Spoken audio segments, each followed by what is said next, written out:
أعوذ بالله من الشيطان الرجيم. بسم الله الرحمن الرحيم.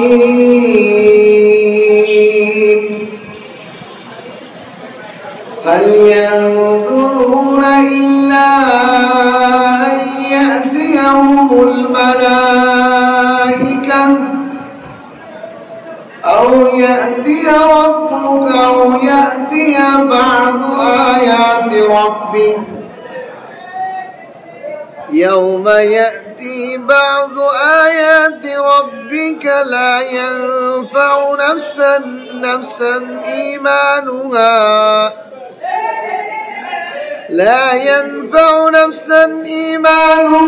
لم تكن آمنت من قبل أو كسبت في إيمانها خيرا قل انتظروا إنا منتظرون.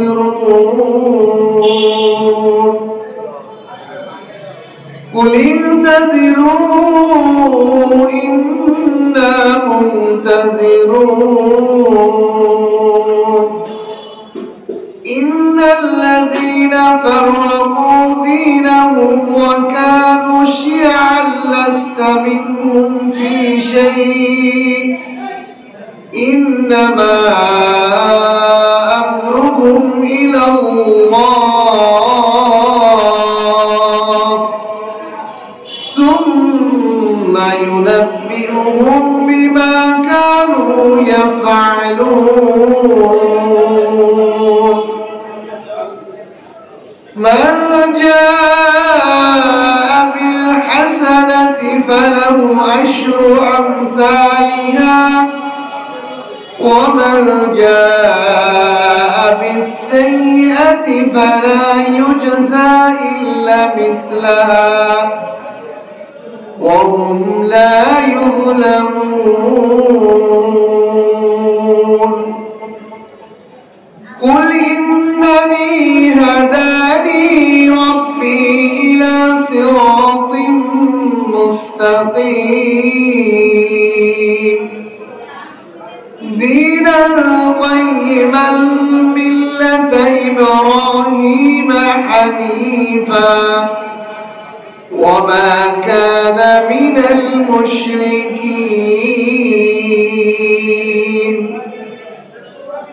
قل إن صلاتي ونسكي ومحياي ومماتي لله رب العالمين لا شريك له وبذلك أمرت وأنا أول المسلمين. قل غير الله أبغي ربا وهو رب كل شيء ولا تكسب كل نفس إلا عليها ولا تزر وازرة وزر أخرى ثم إلى ربكم مرجعكم فينبئكم بما كنتم فيه تختلفون. وهو الذي جعل لكم خلائف الأرض ورفع بعضكم فوق بعض درجات ليبلوكم فيما آتاكم إن ربك سريع العقاب وإنه لغفور رحيم. صدقت يا أرحم الراحمين. بارك الله لنا ولكم في القرآن العظيم ونفعنا وإياكم بالآيات والذكر الحكيم سبحانك لا علم لنا إلا ما علمتنا إنك أنت العليم الحكيم ربي زدني علما ربي زدني علما رب اشرح لي صدري ويسر لي أمري واحلل عقدة من لساني يفقهوا قولي আল্লাহ তাআলার লাখ কোটি শুকর ও সুজুদ যে মহান রব্বুল আলামিন আমাদেরকে প্রতি সপ্তাহে ন্যায় দুনিয়া ফিতনা ফাসাদ ব্যস্ততা হাজারো পেরেশানির ভিতর থেকে মুক্ত করে আল্লাহর ঘর মসজিদে কোরআন পাকের তাফসীর শোনা আমলের নিয়তে বসার তৌফিক দান করেছেন এই জন্য কালিমাতুশ শুকর আদায় করি আলহামদুলিল্লাহ। আল্লাহ তাআলা তৌফিক না দিলে ভালো কাজ করা যায় না। হাজার মানুষের ভিড় থেকে আল্লাহ তাআলা আমরা তো এসে বসতে পেরেছি আল্লাহর দয়া। আল্লাহর কাছে আমরা দরখাস্ত করি না যে আল্লাহ আমাদেরকে বসার তৌফিক। অনেক সময় দেখবেন আপনি খেয়াল করছেন যে তাফসীরে যাবেন কিন্তু পারেন না, আসতে পারেন না, একটা ব্যস্ততা একটা ঝামেলা বেঁধে গেছে। এতে বোঝা যায় যে আমি চাইলে হয় না, মালিকের থেকে পাশ হইতে হয়। আল্লাহ এই জন্য আল্লাহ তাআলা আমাদেরকে তৌফিক দান করছেন ভালো কাজে আসা বসা। অন্তরের অন্তঃস্থল থেকে আবারও শুকরিয়া জ্ঞাপন করি আলহামদুলিল্লাহ। আজকে সূরা আনআমের 158 নম্বর আয়াত থেকে 165 নম্বর আয়াত, অর্থাৎ এই সূরা শেষ। আজকে 8টি আয়াত আমি তেলাওয়াত করেছি। আল্লাহ তাআলা যেন আমাকে এই আয়াতের ভেদ রহস্য নিজেও বোঝা আপনাদেরকেও বোঝানো আমলের নিয়তে তৌফিক দান করে বলেন আমিন। প্রথম আয়াতে আল্লাহ তাআলা বলেন, এই সূরার মধ্যে আরবের মুশরিক কাফেরদের যারা রাসূলের যুগে মূর্তি পূজারী ছিল, এই মুশরিকদের বিভিন্ন রসুমাত তাদের বিভিন্ন আকীদা বিশ্বাসকে আল্লাহ তাআলা এই সূরার মধ্যে খণ্ডন করছেন। তারা কিছু জিনিসকে হালাল করতো, সেই জিনিসকে আল্লাহ বলছে আমি হালাল করি নাই, তোমরা আমার উপর মিথ্যা বানাইছো। এভাবে বিভিন্ন ক্ষেত্রে নবীর পক্ষ থেকে আল্লাহর পক্ষ থেকে নবীর মাধ্যমে এক জবাব দিয়ে দিয়েছে। আজকের আয়াতের প্রথম আয়াতটা মানে তারা রাসূলুল্লাহ সাল্লাল্লাহু আলাইহি ওয়াসাল্লামকে জন্মের পর থেকে 40 বছর উঠা বসা কাজে কর্মে একজন আলামিন বিশ্বস্ত লোক পাওয়ার পরেও তারা মূর্খতা অজ্ঞতা বশত আবার কইতেন, হে নবী মুহাম্মদ আপনি যে নবী, এ ব্যাপারে আল্লাহ কোন ফেরেশতা এসে আমাদেরকে বলে দিন। আপনি যে আল্লাহর নবী, এই ব্যাপারে ডাইরেক্ট আল্লাহ এসে আমাদেরকে বলে দিন। আপনি যে আল্লাহর নবী, এ ব্যাপারে আল্লাহর কোন নিদর্শন অলৌকিক ঘটনা আমাদের সামনে ঘটান। এইভাবে তারা বিভিন্ন জিনিস দাবি করত। এগুলোর জবাবে বিভিন্ন কোরআনের বিভিন্ন আয়াতের মধ্যে বিভিন্ন ঘটনা আছে। মুসা আলাইহিস সালামের উম্মতেরা তার কাছে কইছে না, আল্লাহর কাছে যে কিতাব আনছেন এটা যে আল্লাহর কিতাব, এটা আল্লাহ কয়ে দিতে হবে আমাকে, আওয়াজ করে। মুসা আলাইহিস সালাম 70 জন বনি ইসরাইলকে নিয়ে গেছে তুর পাহাড়ের পাদদেশে। আল্লাহ ডাইরেক্ট আওয়াজে কইছে। এরপরও তারা ফিরে এসে কয় কি না, এটা আল্লাহর আওয়াজ না, কার আওয়াজ আমরা তো দেই না, হবে না, আমাদের দেখতে চাই। এরপরে আবার আল্লাহ তো দেখার জন্য নিয়ে গেছে। আল্লাহ বলেন আমাকে দেখার মতো দুনিয়ার কোনো চোখ নেই। নবী মুসা আপনি তুর পাহাড়ের দিকে তাকায় থাকেন, দেখেন তুর পাহাড়ের দিকে তাকায় ঠিক থাকতে পারেন কিনা। আল্লাহ পাকের 70,000 নূরের পর্দা থেকে একটা পর্দা সবাই একটু লুকিয়ে দিচ্ছেন। এতেই তুর পুড়ে সারখা 70 জন পুড়ে কয়লা হয়ে গেছে, আর মুসা আলাইহিস সালাম বেহুশ হয়ে গেছে। আল্লাহ নবী আবার দোয়া করছেন, আল্লাহ এদেরকে বাঁচায় দেন, হায়াত দেন। আবার আল্লাহ জীবিত করে পাঠাইছে। এরপরও তারা স্বীকার করে না এটা আল্লাহর কিতাব তাওরাত। তখন আল্লাহর পক্ষ থেকে তুর পর্বতকে তাদের মাথার উপরে করা হয়েছে, জিবরাইল করছে, এই বল তাওরাত মানবি কিনা? তো মানবো মানবো মানবো, আমাকে মারেন না। যুগে যুগে ঠেকামি তো করছে, আল্লাহ তাআলা সব প্রকাশ করে দিয়েছে। আল্লাহ বলেন তারা যে এই যে আশা করে যে আল্লাহর পক্ষ থেকে ফেরেশতা আসুন, হে নবী তাহলে আপনি বলে দেন, হাল ইয়ানজুরুনা ইল্লা ইয়াতিয়াহুমুল মালাইকা, তারা কি ফেরেশতার অপেক্ষায় আছে? এখনো নবী মুহাম্মদের উপর ঈমান আনতে পারলো না। নবী মুহাম্মদুর রাসূলুল্লাহ সাল্লাল্লাহু আলাইহি ওয়াসাল্লাম 40 বছর পর্যন্ত তাদের মধ্যে বসবাস করছে, যার জিন্দেগিতে একটা মিথ্যা তার ঠোঁট থেকে বের হয়। সেই আরবের মুশরিকরাই তাকে আল-আমিন বলে, যে এর দ্বারা কখনো মিথ্যা কথা বলা সম্ভবই না, এর জন্মই নেই মিথ্যা কথা বলার। সেই মানুষটাকে তোমরা বিশ্বাস করার জন্য ফেরেশতার অপেক্ষা আছে?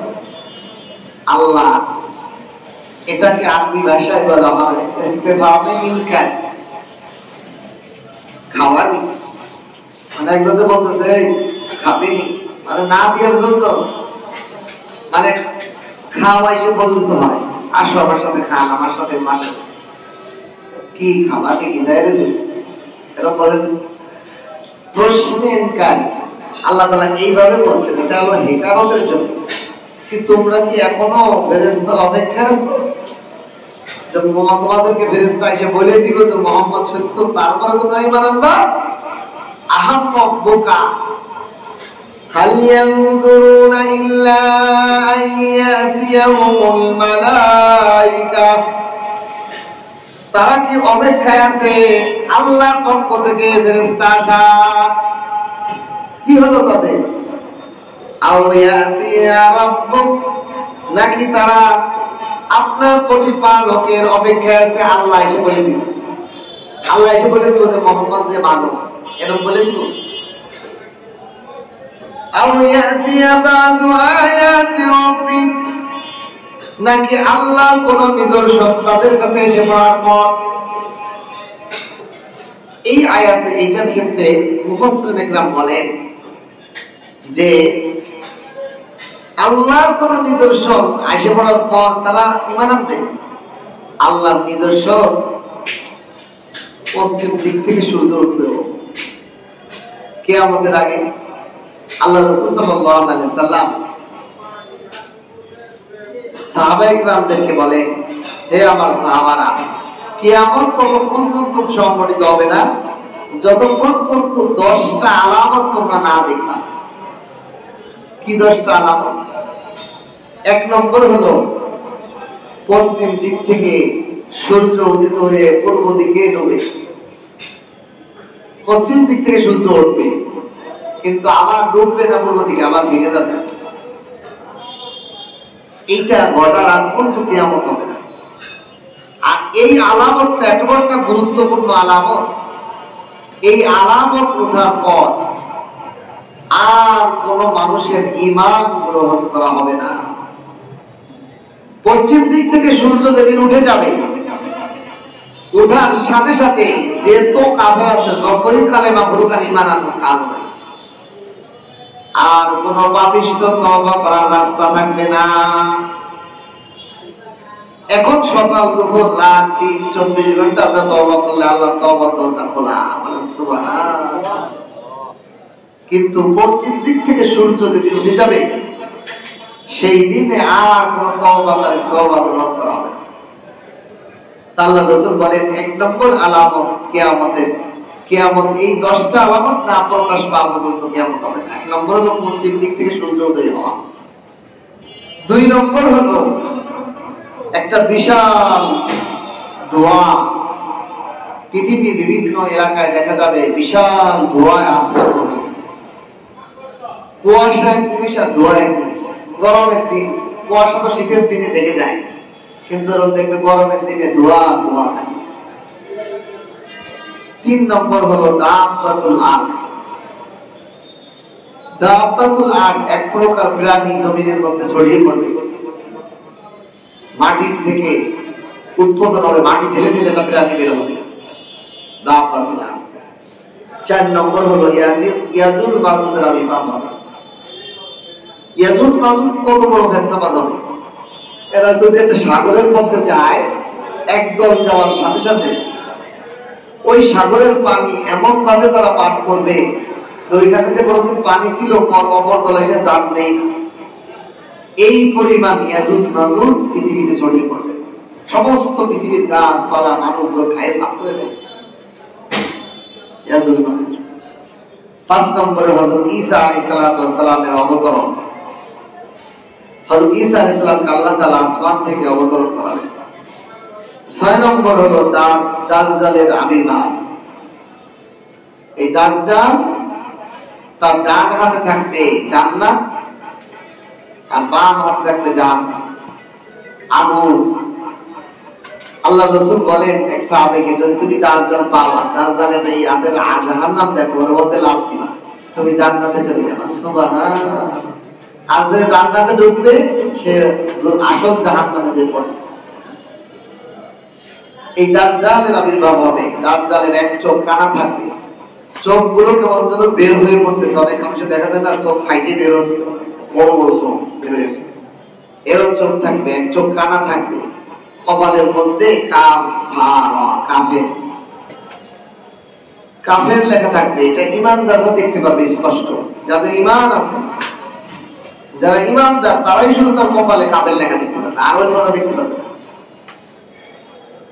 এই দাজ্জাল কতদিন থাকবে? আল্লাহ রাসূল সাল্লাল্লাহু আলাইহি ওয়াসাল্লামের কাছে এক সাহাবা জিজ্ঞাসা করেন, ইয়া রাসূলুল্লাহ, এই দাজ্জাল যদি পৃথিবীতে আসে সে কতদিন এই দেশে এই জুলুম অত্যাচার করবে? আল্লাহ রাসূল বলেন সে 40 দিন থাকবে। কতদিন? মাত্র 40 দিনের। এমন ব্যাখ্যা কি? আল্লাহ রাসূল বলেন, সাহাবী বলেন, ইয়া রাসূলুল্লাহ, এই গতানুগতিক যে 40 দিন এরকম হয় না। কিরকম? দাজ্জাল আসার প্রথম দিন হবে এই জামানার 1 বছর সমান একটা দিন,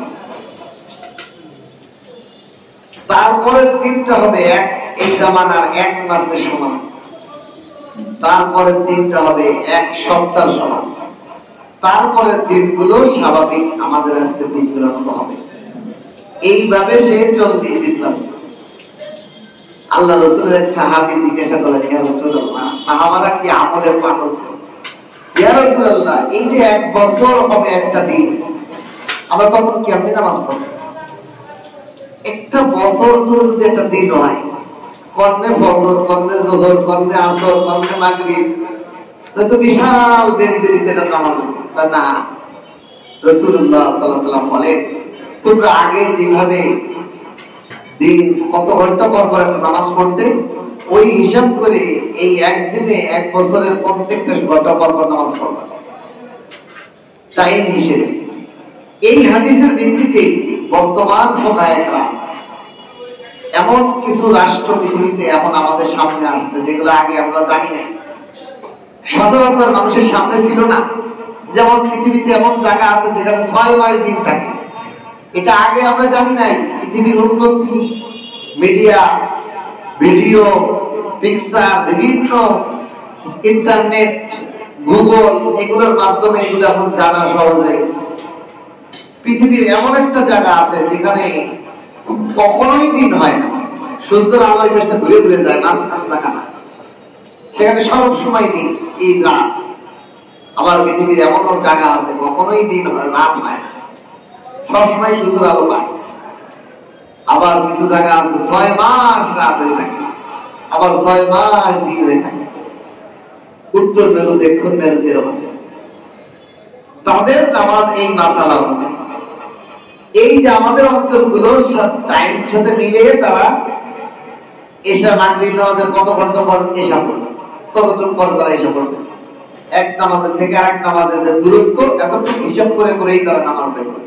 কারণ তাদের সামনে সূর্যের কি নাই, কোনো মাপকাঠি নেই। এই দিন রয়েছে তো 6 মাস, 6 মাস পর্যন্ত সূর্যের আলো আলো।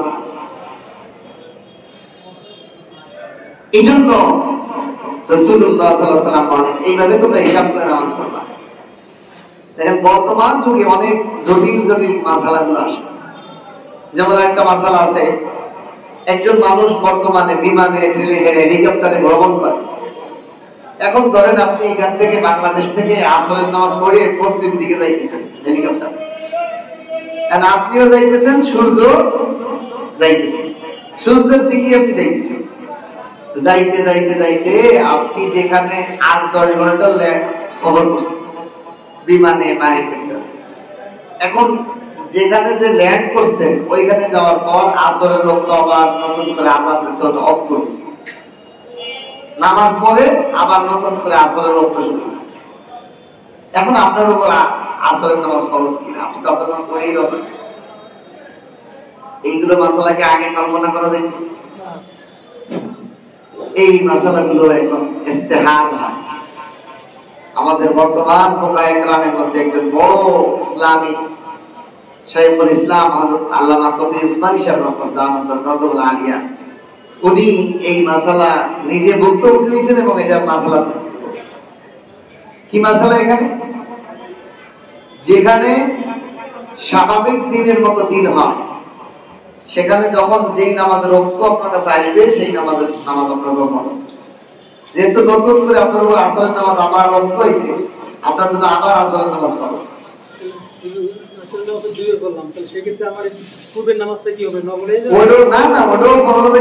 এইখানে এলাকা হিসেবে আবার ওই এলাকা হিসেবে আপনারা আবার নতুন করে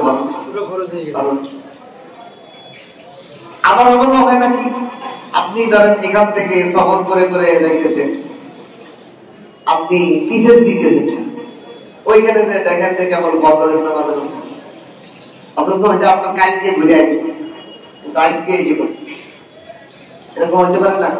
তারিখের চেঞ্জের কারণে। তবে যেখানে ল্যান্ড করবে, অবস্থান করবো, অবতরণ করবো, ওইখানে রক্ত দিতে চাইবো, ওইটাই তার নামাজ পড়ে। যেমন আমাদের দেশের অনেক মানুষ সৌদিতে যায়, রোজা শুরু হওয়ার আগে সৌদি ছিল, সে রমজান মাসে রোজা শুরু করছে ওইখানে ওমরা করে ধরে এখানে আসছে। সৌদি আরবের পরে যে আরো একদিন আমাদের রোজা রাখতে হয় না, সে কি একটা রোজা কম রাখবো না? তার 31টা রোজাই খরচ। আবার একজন বাংলাদেশ থেকে রোজা শুরু করছে, ধরেন 29টা রোজা হবে, সে সৌদি আরবে গেছে। সৌদি আরবে তো আগের দিন ঈদ হয়ে যায়, চাঁদ দেখা যায়, চাঁদ দেখা গেলেই তার রোজা ভাঙি ফেলতে হবে, তাহলে তার রোজা হলো কয়টা? 28টা। তাহলে এটা কুইজও হইতে পারে। এরকম কুইজ প্রতিযোগিতাও ছাড়া দরকার যে এমন ব্যক্তি যে রমজান মাসে 28টা রোজা রাখছে কিন্তু তার কোনো কোন রোজা কাজ হয়, সে কোন ব্যক্তি? এরকম ব্যক্তি যে বাংলাদেশ থেকে রোজা শুরু করে সৌদি আরবে যে ঈদ করছে। আল্লাহ তাআলা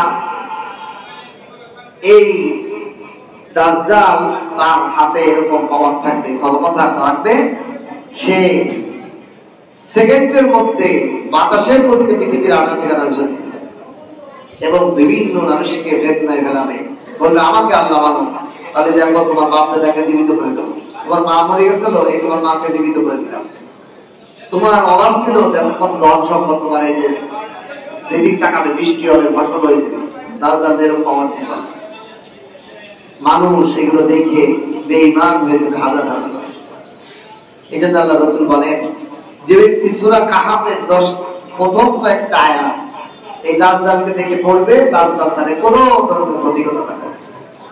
যে ব্যক্তি প্রতি জুমার দিন সূরা কাহাফ তেলাওয়াত করবে, আল্লাহ তাআলা ওই সপ্তাহের মধ্যে দাজ্জাল আসলে তাকে কোনো ধরনের ব্যবসায় ফেলতে পারবে না। আল্লাহ তাআলা আমাদেরকে তৌফিক দান। এরপরে 6 নম্বর, 7 নম্বর, 8 নম্বর এবং 9 নম্বর হলো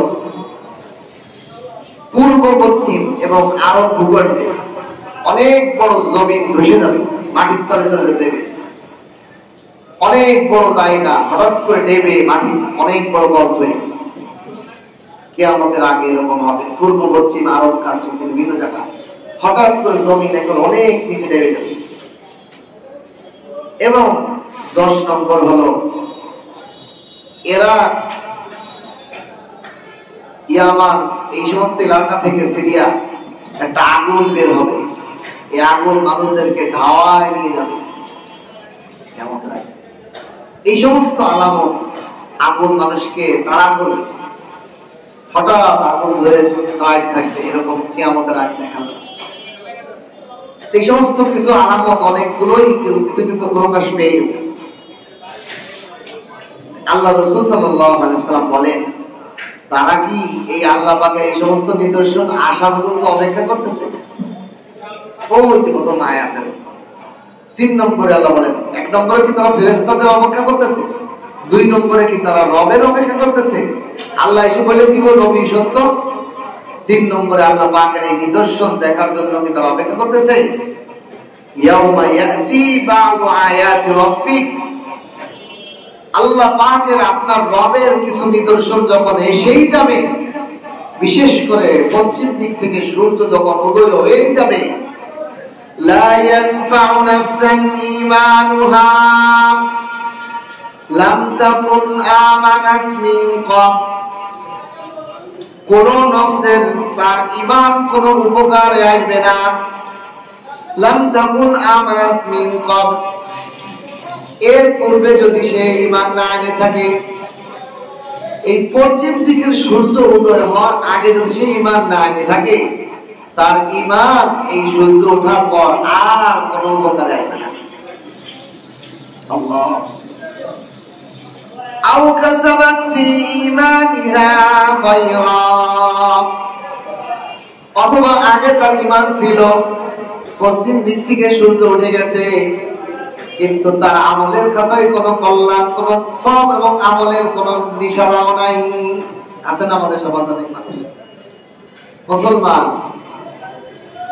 গতকালকের একটা ঘটনা বলি, একজনকে আমি একটা মেসেজ পাঠিয়েছি, আসসালামু আলাইকুম, বাংলায়ও লিখি না, ইংলিশও লিখিনি, আরবিতে লিখছি। আচ্ছা বলেন, একজন মুসলমান আসসালামু আলাইকুম আরবিতে কেমন লেখা? এটাকে জোর জবর দিয়া লাগে? তো দেখলেই বুঝে আসার কথা যে আসসালামু আলাইকুম। সে আমাকে বলতেছে এটা কি লিখছেন, আমি তো বুঝি না। পরে আমি বললাম যে এটা তো আমি আসসালামু আলাইকুম লিখছি।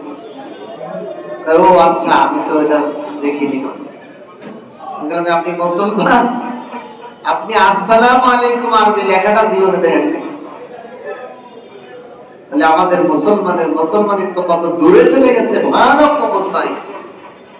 মুসলমান বাপ মার অরেশে সন্তান আমরা, মুসলমান সমাজের অধিবাসী, মসজিদে যাইতেছি, জুমা পড়তেছি, আমি পরে জিজ্ঞাইলাম আপনি কোরআন পড়তে পারেন না?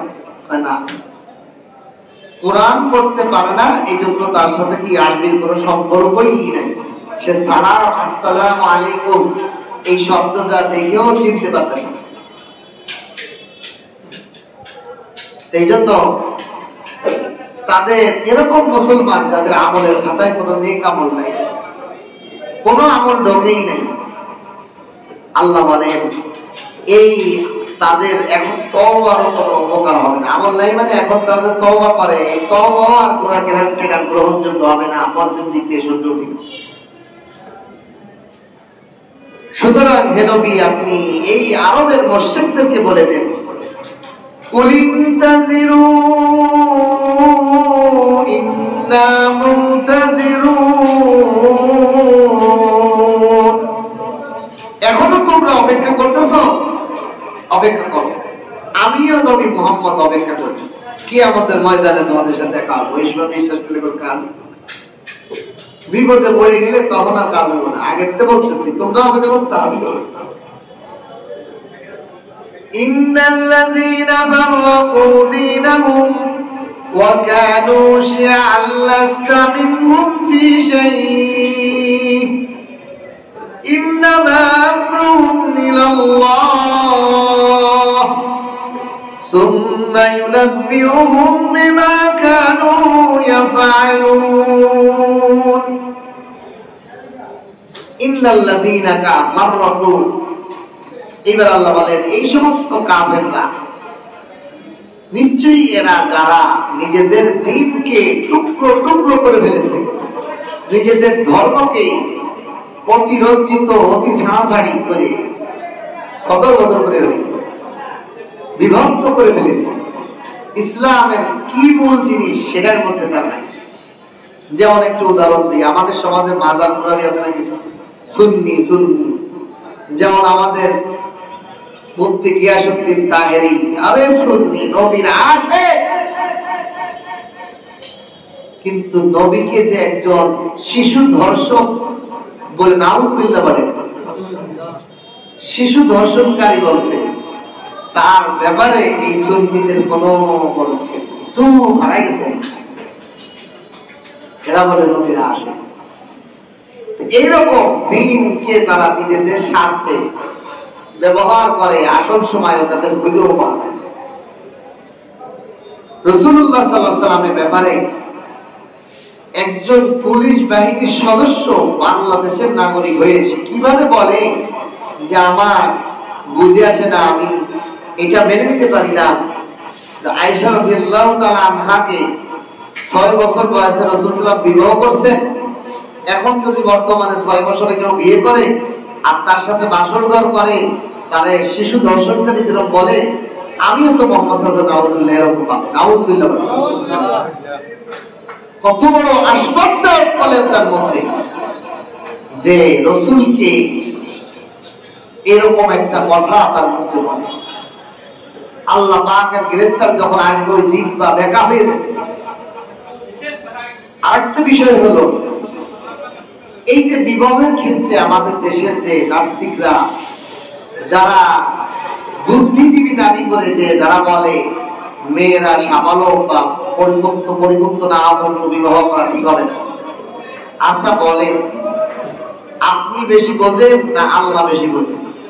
উত্তর কি হইব? কেন আল্লাহ বেশি বোঝে যদি প্রশ্ন করা হয়? কারণ বানাইছেন আল্লাহ, নারী বানাইছেন আল্লাহ, পুরুষ বানাইছেন আল্লাহ। এইবার আসেন, নারীদের পুরুষদের জৈবিক চাহিদা শুরু হয় কত বছর বয়স থেকে? মহিলাদের 9 বছর বয়স থেকে, আর পুরুষের 12, 13, 15 বছর, লাস্ট 15 আগেই হয়ে যায় অনেক সময়। জৈবিক চাহিদা শুরু হয় না, এর আগে তো তারা বোঝে না এটা, এই বিষয়টা আসে না। আপনি সবাই তো শিশুকাল পার করে আছি। এমনও সময় গেছে যে সময় আমরা এই সমস্ত কিছু বুঝি না। যখন বালে হয়েছি তখন থেকে এটার আকর্ষণ বা এটা বিষয় আমাদের শারীরিক ভিতরে যে চাহিদা আসে। এখন বলেন, একজন মেয়ের 9 বছর বয়সে এই জৈবিক চাহিদা আল্লাহ কেন দিলেন? আল্লাহ কি তাহলে উল্টো বলছে যে 18 বছর বয়সে দেওয়ার দরকার ছিল, সেটা দিয়ে রেখে 9 বছর বয়সে? নাউজুবিল্লাহ। আল্লাহ দিলেন যে বয়সে, মানে হলো ওই বয়সটাই তার জৈবিক চাহিদা পূরণ করার জন্য পারফেক্ট বয়স। একজন পুরুষকে 15 বছর বয়সে দিতে 12 বছর দেন নাই, 10 বছর দেন না, শিশু বয়সের থেকে দেন নাই। বাচ্চা জন্ম দেওয়ার যে জৈবিক একটা চাহিদা, এই চাহিদা 15 বছরে কেন আল্লাহ দিলেন? এর মানে এই টাইমই তার বিবাহের উপযুক্ত বয়স, ঠিক কিনা? আর পৃথিবীর ইতিহাসে, আচ্ছা আমাদের মুসলমানের ধর্মের বিষয়টা যদি সাইডে রেখে আমরা আমাদের দেশের যত রাজা, বাদশাহ, ধনী, দার্শনিক, ঐতিহাসিক, অন্য ধর্মেরও দেখি, প্রত্যেকের বিবি 9 বছর 7 বছরে বিয়ে করছে। রবীন্দ্রনাথ ঠাকুর কয় বছর বয়সে বিয়ে করছে? বড় বড় বাদশাহরা কয় বছর বয়সে নারীদেরকে বিয়ে করছে? এখন আপনি আমাদের নবীর উপরে গালি করেন, মানে আপনার ইসলামের বিরুদ্ধে করতে হবে, এটা একটা বিষয়। অনেক সময় না যে বিরুদ্ধে করতে হবে, একটা করে দিতে হবে, কিন্তু আর জোর দিকে তাকাই। রাসূলুল্লাহ সাল্লাল্লাহু আলাইহি ওয়াসাল্লাম 6 বছরে বিয়ে করছেন, কিন্তু বাসর করছেন কয় বছরে? 9 বছর বয়সে। তো 9 বছর বয়স হলো একটা মেয়ে বাচ্চা ধারণ করার উপযুক্ত বয়স হয়ে যায়। এবং পৃথিবীর ইতিহাসে এর রেকর্ড আছে কিনা যে 9 বছরের বাচ্চা, মেয়ে বাচ্চা, সে বাচ্চা গর্ভধারণ করতে পারছে? আছে কিনা? এর মানে কি? আপনি বানান না আল্লাহ বানান? তাহলে আপনি আল্লাহর উপর বাড়াবাড়ি করেন, নাউজুবিল্লাহ বলেন। আল্লাহ তাআলা এই দ্বীন ধর্মকে টুকরো টুকরো বিচ্ছিন্ন করে ফেলেছে। তারা নিজেদের স্বার্থে সুন্নি সুন্নি রসুল ছাড়া কিছু বুঝি না, মানে এরা সুন্নি জামাত যারা করে না তাদেরকে বলে ওয়াহাবি।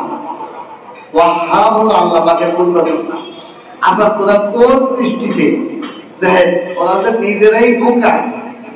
যারা সুন্নি করে না, কওমি আলেম ওলামা একরাম, আমরা সাধারণ মুসলমান যারা তাবলীগ ওয়ালা দিনদার পীর মুরিদ, এদেরকে ওরা বলে ওয়াহাব। ওয়াহাব মানে আল্লাহ, বি মানে আল্লাহ। আমরা যে আল্লাহ দলের লোক হই আর তোরা যে নবীর দলের লোক হইস, দুইজনে যদি মুখোমুখি করিস তাহলে কোনটা যেতাম? তোরাই বল, আল্লাহ শক্তিশালী না নবী শক্তিশালী? আল্লাহ নবীকে কি কোন মুখোমুখি করা যাবে? কত বড় আহম্মক যে তারা সুন্নিয়ত যারা করে না তাদেরকে ওয়াহাবি বলে, আল্লাহর দলের লোক বলে, আর ওরা বলে নবীর দল। আল্লাহর নবী কোনদিন ওদের কইছে যে আল্লাহ তোরা আমার দলের ভক্ত হয়ে আল্লাহর দলের লোকদের বিরোধী? অথচ নবীকে গালি দেওয়া হইতেছে, নবীর ব্যাপারে কত কটূক্তি করা হয়, এদের পক্ষ থেকে কোনো আওয়াজ নেই, প্রতিবাদ নাই। রাসূলুল্লাহ সাল্লাল্লাহু আলাইহি ওয়াসাল্লাম বলেন, মান সাব্বা নাবিয়্যান ফাকতুলুহু, যে আমার যে নবীকে গালি দিবে, নবীকে হেকারত করবে, তা বিধান হলো তার ফাকতুল, তার কতল করে দাও। তার শাস্তিটাই, সে মানবতা বিরোধী, তার মগজ নষ্ট হয়ে গেছে, ক্যান্সার হয়েছে। পৃথিবীর সমস্ত ধর্মের মানুষরা পর্যন্ত বলতে বাধ্য মুহাম্মদ রাসূলুল্লাহ পৃথিবীর শ্রেষ্ঠ নেতা। তার জীবনের কোনো কলঙ্কি নাই,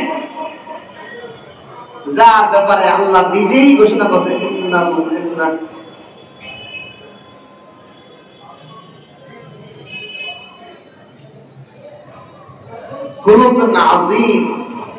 যে আল্লাহ রসুলের ব্যাপারে বলা হয়েছে আল্লাহ তাআলা ইন্নাকা লাআলা খুলুকিন আযীম, আল্লাহ তাআলা তাকে পৃথিবীর মহা চরিত্র দান করেছেন। মহা চরিত্রবানকে যদি কেউ কুলসিত করতে যায় তাহলে তার কি মাথা ঠিক আছে? তার মাথা ভাইরাস হয়েছে, ভাইরাস কেটে দাও। আল্লাহ তাআলা আমাদের দেশের সরকারকে সুবুদ্ধি দান করুন, বলেন আমিন। যদি এগুলো দেখার পরেও, তাদের ক্ষমতা থাকার পরেও তারা যদি পদক্ষেপ না নেয়, তাদের গতিও থাকবে না, তাদের কপালও ভালো হবে না। আমরা দুর্বল, আমরা কিছুই করতে পারবো না, আমরা আইন হাতে নিতে পারবো না। আমাদের হাতে কোনো ক্ষমতা নাই, কিন্তু আমাদের মালিকের হাতে তো ক্ষমতা আছে। কুলিল্লাহুম্মা মালিকাল মুলক তুতিল মুলকা মান তাশা ওয়া তানজিউল মুলকা মিম্মান তাশা বিয়াদিকাল খায়র, তার হাতের মধ্যেই সমস্ত কল্যাণ। যাকে ইচ্ছা তাকে ক্ষমতায় বসান, যাকে ইচ্ছা নামান। এই যে আজকের আয়াতগুলোতে আসবে, ক্ষমতা পাইলেই মনে করবেন না মর্যাদার আসন। কেউ ক্ষমতা নাই, কোনো পাওয়ার নাই, এর মানে সে বেইজ্জতি না। সব আজকের আয়াতের মধ্যে আছে। এই জন্য দ্বীনকে যারা খণ্ড বিখণ্ড করছে, ওয়াকানু শিআন লাস্তা মিনহুম ফি শাই, এবং নিজেদেরকে বিভিন্ন দলে বিভক্ত করছে, ইসলামের মূল ধর্মের মূল শাখায় নাই।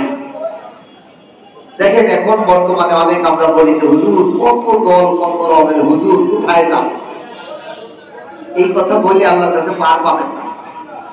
এই যে আল্লাহ প্রকাশ করেছে, আল্লাহ বলছেন বহু দলে আছে বিভক্ত, যারা দ্বীনকে ভাইকে ছিল টুকরো টুকরো করে দিচ্ছে।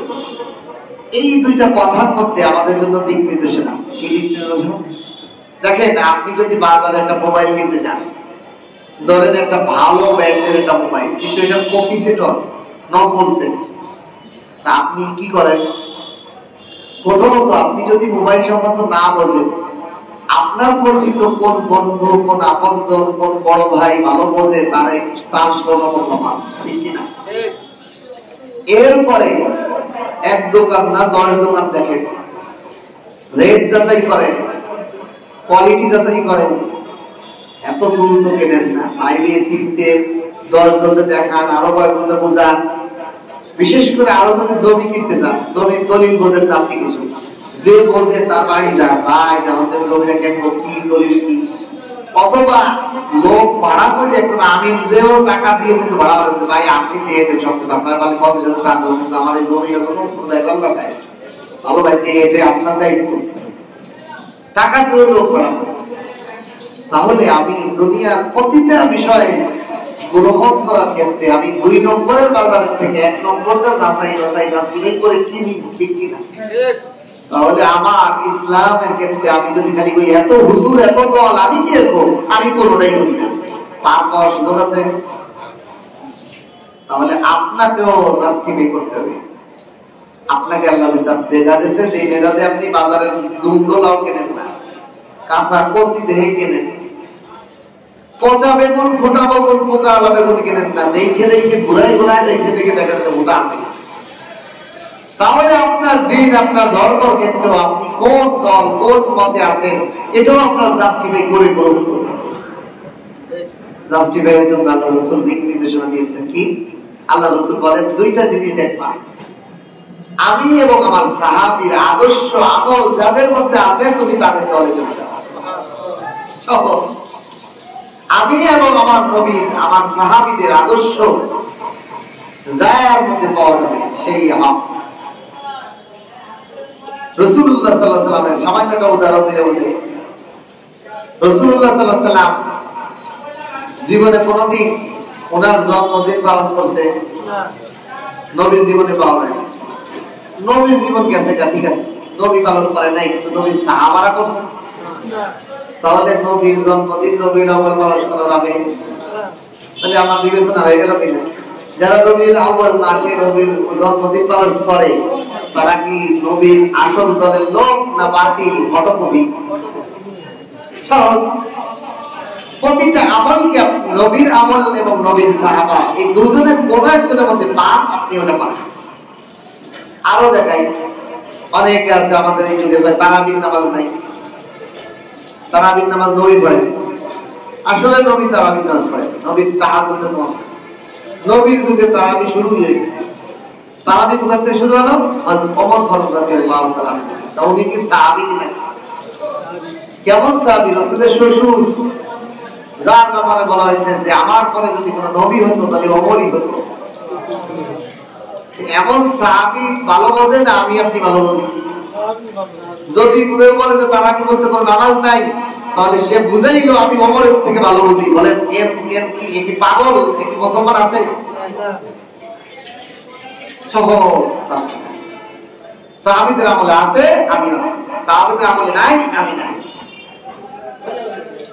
রাসূল এবং সাহাবীদের আমল হলো আমার জন্য জাস্টিফাইয়ের পরশপত্র।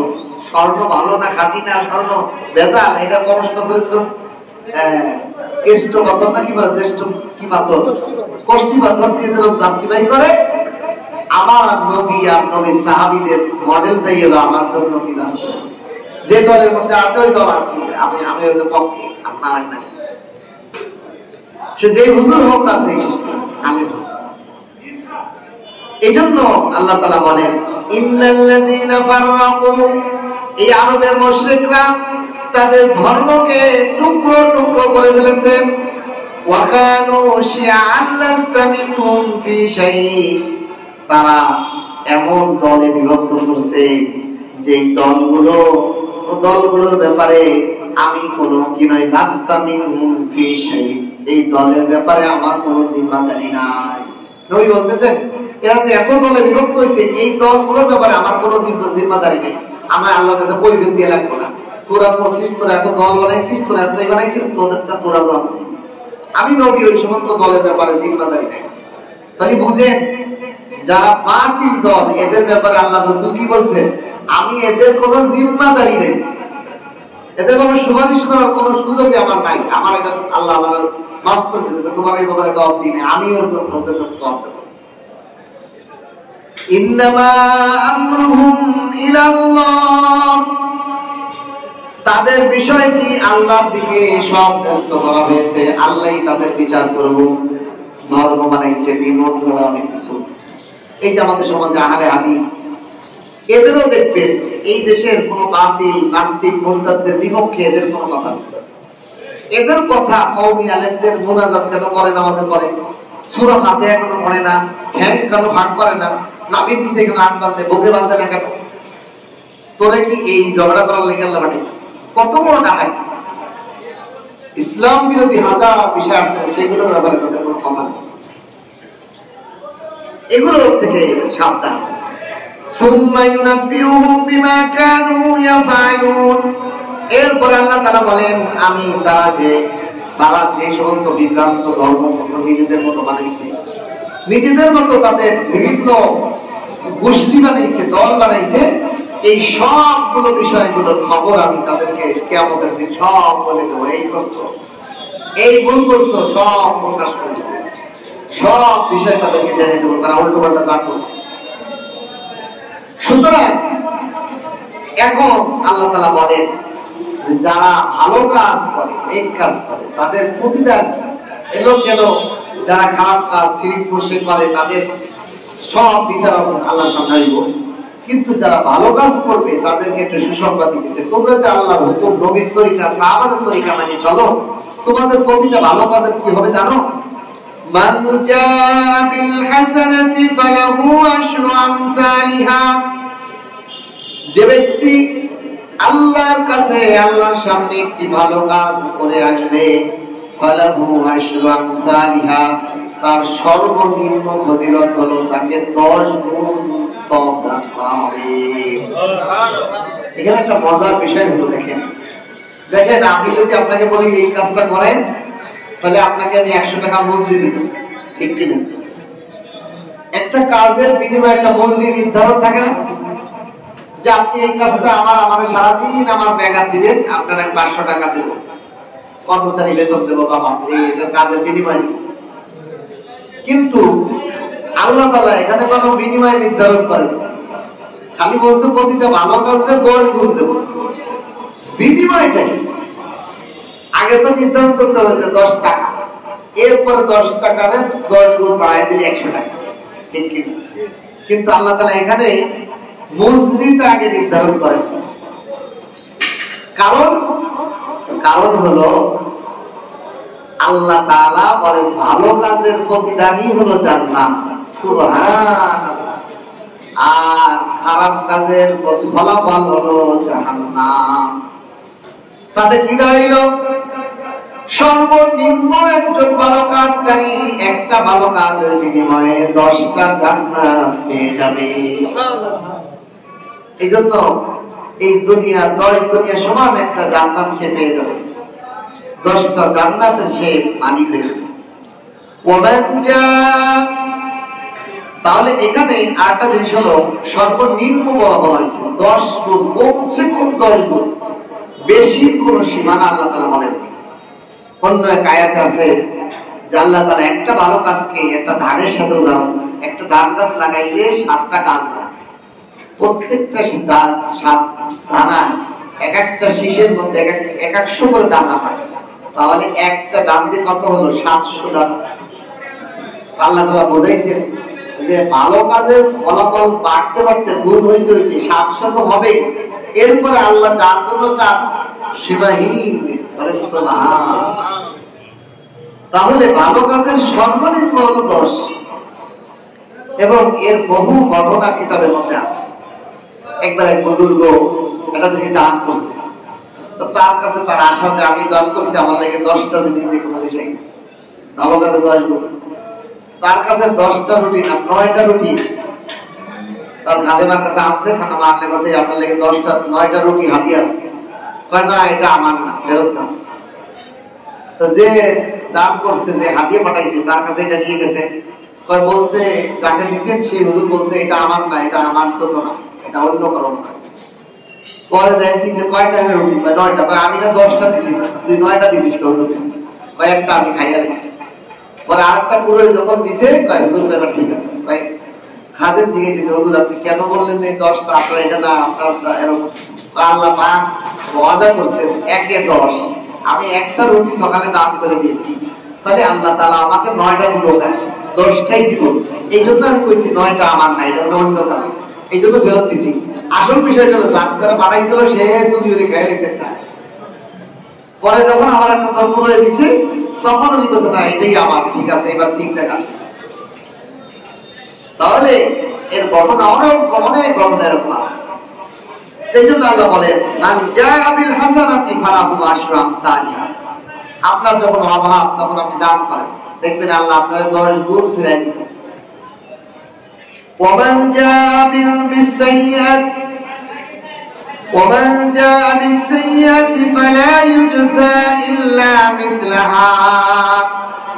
তবে যে ব্যক্তি কোন একটা গুনাহ করবে, একটা পাপ করবে, আল্লাহ তাআলা ফালা ইউজজা তারে কোনো প্রতিদান দিবেন না ইল্লা মিথলাহা, তবে ওই একটা গুনাহ করছে একটাই তার শাস্তি। গুনাহ করছে একটা, 10টা গুনাহ শাস্তি দিব না, একটা গুনাহরই শাস্তি আল্লাহ তাআলা দিবেন। ওয়ালা ওয়াহুম লা ইউযলামুন, আর তাদের প্রতি কোনো জুলুম করা হবে না। যতটুকু অন্যায় করছে অন্যায় অনুযায়ী শাস্তি হবে। দেখেন আমরাও বাবা মা গার্জিয়ান হিসেবে আমাদের অনেক সময় বাচ্চা দুষ্টুমি করে, এমন চট দিয়ে বসি, পরে নিজেই আফসোস করি আরে যে পরিমাণ অন্যায় করছে তাতে বেশি মেনে লিখছি না, রাগ উঠে যায়, বিরক্ত করার দিকে বাচ্চা সন্তান পরিবারের অধীনস্থ যদি কেউ অন্যায় করে মিজাজ খারাপ হয়ে যায়, এমন ধরে মার দেয়, পরে নিজেই আফসোস করে আমি তো অতিরিক্ত করে নিয়েছি। আল্লাহ বলে তোমাদের এরকম ধারণা হতে পারে যে আল্লাহ হুজুর রাগ হয়ে গেলে এমন না দিব আমাকে বেশি দিয়ে লাগবে। আল্লাহ না না না না, ওয়াহুম লা ইউযলামুন, আমি আল্লাহ বিন্দু মাত্র জুলুম তোমাদের উপর বেশি করব না। আমি তুমি যতটুকু অন্যায় করছো ঠিক ততটুকুই শাস্তি তোমার ভোগ করা লাগবে। আর একটা বিষয়ের প্রশ্ন আসে, আরে বানাইছেন আল্লাহ, মারবেনও আল্লাহ, আল্লাহর মনে যাচ্ছে তাই আল্লাহ তো চাইছে, আল্লাহ বেশি মারলে আমার কেউ কৈফিয়ত দেওয়ার কোনো দরকার আছে? মায়ের সন্তানকে বেশি মারছে, সন্তান বাবার কাছে নালিশ করে, বাবা আম্মু আমার আচ্ছা মারা মারছে, আমি একটু দুষ্টুমি করছি, একটু মারতে পারতো, আমার বেশি মারছে, এরকম বলে না অনেক বাচ্চারা। তো মায়ের একটু অতিরিক্ত বেশি শাসনটা বাবার কাছে নালিশ করার জায়গা আছে। বলেন আল্লাহ যদি আমাদেরকে বেশি মারেন, বেশি শাস্তি দেন, আমাদের নালিশ দেওয়ার কি আর কোনো জায়গা আছে? তাহলে আল্লাহ জুলুম করলে কি না করলে কি? আল্লাহ তারপরও বলেন বান্দা সব পর তো আমার হাতে, আমার সব ক্ষমতা আমার উপর কেউ নাই, আমি সবচেয়ে বড়, এরপরও আমি বান্দার প্রতি চুল পরিমাণ জুলুম করব না। আল্লাহ আমার সব আছে, আমার কৈফিয়ত আর কেউ নাই, তারপরেও আমি বিন্দু মাত্র বান্দার প্রতি জুলুম করব না। এরপরে আল্লাহ বলেন হে নবী আপনি বলেন কুল ইন্নানি হাদানি রাব্বি ইলা সিরাতিন মুস্তাকিম। আমাদের কাজ দাওয়াত দেওয়া, মানুষকে পৌঁছানো। আপনি নামাজ পড়তেছেন, আপনি বাইরে দাওয়াত দিবেন, তারা নামাজি বানাই ফেলান আপনার দায়িত্ব, এটাই আল্লাহ দিতেছেন। হে নবী আপনি বলে দেন আমাকে আমার আল্লাহ আমার রব আমাকে হিদায়াত দান করেছে ইলা সিরাতিন মুস্তাকিম, সরল সঠিক পথে, দীনান কাইয়্যিমা এবং প্রতিষ্ঠিত ধর্মের উপর, মিল্লাত ইব্রাহিম হানিফা একনিষ্ঠ ইব্রাহিমের ধর্মের মধ্যে। কি বুঝাইলেন? আরবের মুশরিকরা, ইহুদিরা, খ্রিস্টানরা, বর্তমানে ইহুদি খ্রিস্টান মুশরিক যারা ছিল, সকল ধর্মের মানুষরাই দাবি করত যে আমরা ইব্রাহিম আলাইহিস সালামের অনুসারী। এই যে বর্তমান ইসরায়েল, এরাও ইব্রাহিমের ধর্ম অনুসারী করে না, এদের পরদাদা তো বাপদাদারা তো ইব্রাহিম। আল্লাহ বলে আরে না, আমি মুহাম্মদ সাল্লাল্লাহু আলাইহি ওয়াসাল্লামকে যেই রাস্তায় চালাইছি, যেই পথে আমি পরিচালিত করি, ওনাকে যেই রাস্তায় হিদায়াত দিয়েছি, এইটাই হলো ইব্রাহিমের রাস্তা। শিরক করা, কুফরি করা, ঈসা আলাইহিস সালামকে আল্লাহর সন্তান মনে করা, এটা ইব্রাহিমের ধর্ম নয়। উযাইর আলাইহিস সালামকে ইহুদিরা আল্লাহর পুত্র মনে করছে, এটা ইব্রাহিমের ধর্ম নয়। ইব্রাহিমের ধর্ম হলো একনিষ্ঠ এক আল্লাহকে মাননেওয়ালা, আল্লাহ ছাড়া কাউকে মাননেওয়ালা না। ইব্রাহিমের ধর্ম, ইব্রাহিম আলাইহিস সালামের কাহিনী আগে কিছু কয়েক সপ্তাহ আগেও গেছে। ইব্রাহিম আলাইহিস সালাম বলছে আমি আসমানে তারকা দেখে মনে করছি এরাই মনে আল্লাহ। পরে দেখি এগুলো ডুবে যায়, চাঁদ উঠছে বড় করে, আমি মনে হচ্ছে এটাই আল্লাহ। পরে দেখি এটা আবার দিন হইলে ডুবে যায়, রাতের দিনে সূর্য উঠছে, আমি মনে হচ্ছে এটাই মানে আল্লাহ। পরে দেখি রাত হলে এটাও ডুবে যায়। তখন ইব্রাহিম আলাইহিস সালাম বললেন যে আমি এই সব কিছু পরিচালনা করনেওয়ালা এক মালিক, যিনি এগুলোকে একা পরিচালনা করে, এক সত্তা, তার কাছে আমি মাথা নত করলাম, তার সামনে আমি আমার মাথা তুললাম।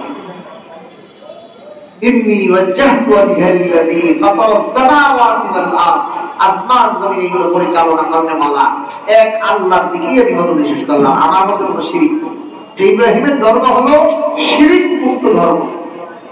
আল্লাহ বলেন, নবীকে বলে দিলেন, হে নবী আপনি বলে দেন আমার রব আমাকে এমন সিরাতে মুস্তাকিমের পর হেদায়েত দিকে দিয়েছেন, যেটা ধর্ম মজবুত ধর্ম, ইব্রাহিম একানিষ্ঠ ইব্রাহিমের ধর্ম যেটা, সেটার উপর আমাকে পরিচালিত করছে। আর ইব্রাহিমের ধর্মের মূল ফাউন্ডেশন কি? এইবার আসেন, আমরাও তো ইব্রাহিমের ধর্মের অনুসারী।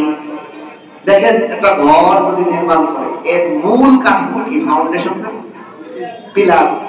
এই যে এত বড় ছাদ, এত বড় দেওয়াল, এত বড় ফ্লোর টিকে আছে কিসের ভিত্তিতে? কি বলেন? পিলার গুলোর ভিত্তিতে। পিলার যদি ঠিক না থাকে সব গড়বড়।